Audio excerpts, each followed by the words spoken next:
In the sprawling metropolis of New Unity, where technology had fused seamlessly with daily life, there lived a man named Victor. 17 years ago, Victor had experienced a tragedy that had haunted him ever since, a hovercar crash that had claimed the life of his beloved wife, Elena. He had been powerless to save her, and the guilt and grief had never truly left him. Over the years, Victor had grown increasingly consumed by a desperate need to regain control over his life. He blamed himself for Elena's death, convinced that he could have done something more to save her. As the world around him continued to advance in technological marvels, Victor embarked on a relentless quest to replace parts of himself with machinery, vowing to never fail again. He began with his limbs, upgrading them to advanced cybernetic prosthetics. Then came the enhancements to his senses, allowing him to perceive the world in ways humans could only dream of. He installed neural interfaces to augment his cognitive abilities, and his body became a patchwork of man and machine. Victor's obsession with self-augmentation pushed him to the limits of what was possible. His pursuit of perfection knew no bounds, and he believed that by becoming more machine than man, he would finally find the strength to protect those he cared about. When Victor stood before the mirror, his once human face was now framed by cybernetic implants. His reflection was a stark reminder of his relentless journey, but he felt a momentary surge of triumph. He had succeeded. He was no longer the helpless man who had lost Elena. He was a living machine, capable of extraordinary feats. However, as the days turned into weeks, the initial elation of his transformation gave way to a profound sense of emptiness. The mechanical heart within his chest beat rhythmically, but it could not fill the void left by Elena's absence. He had sacrificed his humanity for power, and the price had been his very soul. Victor had become a recluse, pushing away anyone who had once cared for him. His friends had begged him to stop, to remember the man he once was, but he had turned a deaf ear to their pleas. He was too lost in his own obsession to see the damage he was causing.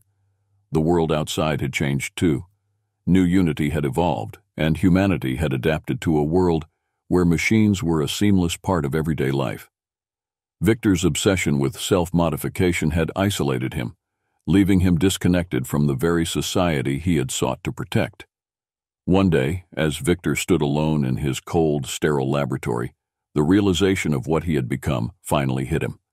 He gazed into the mirror, and the image that stared back at him was a stranger, a mechanical monstrosity, a mockery of the man he once was. Tears welled up in his artificial eyes as he whispered to his reflection, "What have I done?" Victor's obsession had driven a wedge between him and the world. The very thing he had sought to avoid, the feeling of helplessness, had only deepened. In his relentless pursuit of power, he had lost the essence of what it meant to be human. Desperate to find some semblance of redemption, Victor reached out to the few friends he had left. But they had moved on with their lives, unable to recognize the man who stood before them, more machine than human. They offered sympathy but kept their distance, unable to bridge the gap that Victor's obsession had created. Alone and broken, Victor realized the depth of his mistake. He had tried to replace the pain of losing Elena with the cold embrace of machinery, but it had only left him feeling more alone than ever before. In the quiet solitude of his laboratory, Victor began the arduous process of undoing his self-modifications. It was painful, both physically and emotionally, but he knew it was the only way to reclaim his humanity. As he dismantled the cybernetic components that had consumed him, Victor felt the weight of his grief and guilt begin to lift. He knew that he could never bring Elena back, but he could honor her memory by returning to the world he had abandoned.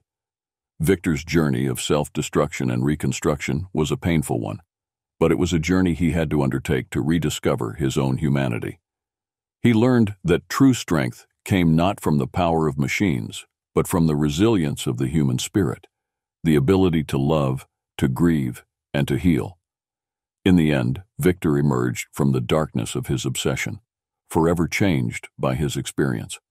He had learned that it was not the pursuit of perfection that made a person whole, but the acceptance of their imperfections and the connections they shared with others.